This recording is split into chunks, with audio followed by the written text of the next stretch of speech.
and this is the finished dress. This is Madelyn's Cotillion dress, and this is our new fabulous fit form, and she's a little bit smaller than Madelyn, so we've got little glutes here, but you'll see in the magazine how well it fits Madelyn.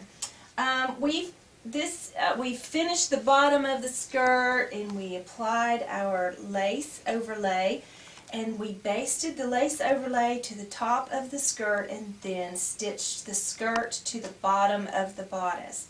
And what I did was, you might remember when I was talking about using the zigzag stitching on the wrong side of this waistband as your guideline, and that creates your guide for where your seam is going to be. So our seam allowance is, our seam line is actually the edge of that lace, and you can follow that easily by putting that waistband face up and using that zigzag stitch as your guideline. Now, everything here is finished, and of course we've added this ribbon, and it's all finished, but I wanted to show you the zipper on the back.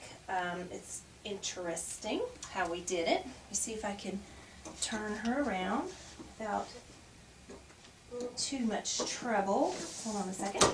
Okay. Now, here's the back. And this is a hand-picked zipper, and I'll get close up on it in a second. But what's interesting about the zipper goes from here all the way down to here, so you know it's easy to put the dress on. But I stitched a row of elastic loop tape right inside here, and added a satin button down. So when the dress is zipped up and we loop all these buttons, you have a pretty satin covered button edge back here. Let me unzip this and show you the inside. Now this is not an invisible zipper, this is a regular zipper.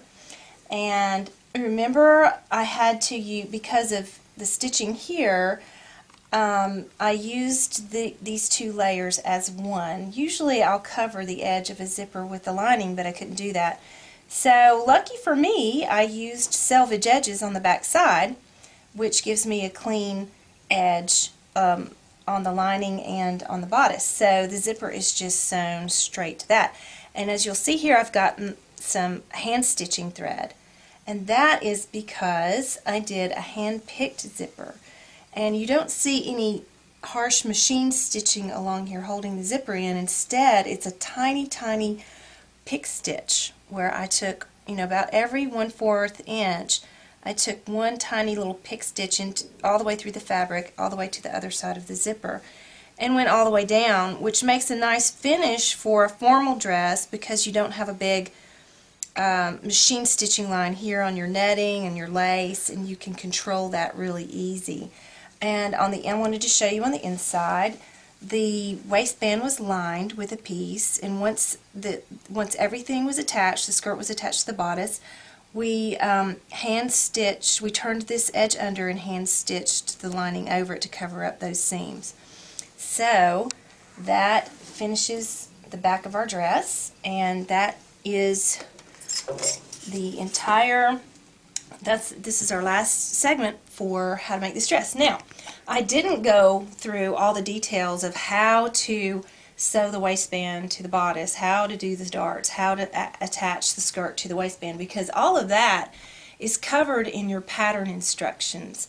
And really, if you'll follow the pattern instructions and then kind of watch the videos to see some of the details on the embellishments, I think it'll be pretty easy to put this dress together if you want to make it like I've done it. But I think there's a lot on this dress that if you don't want to make it exactly like this, you can still learn a lot of different techniques that we've used. You could add this to a cute blouse or something like that. So garner what you can, and I hope you've learned a lot, and I hope you've enjoyed it. We sure have enjoyed putting this segment together for you.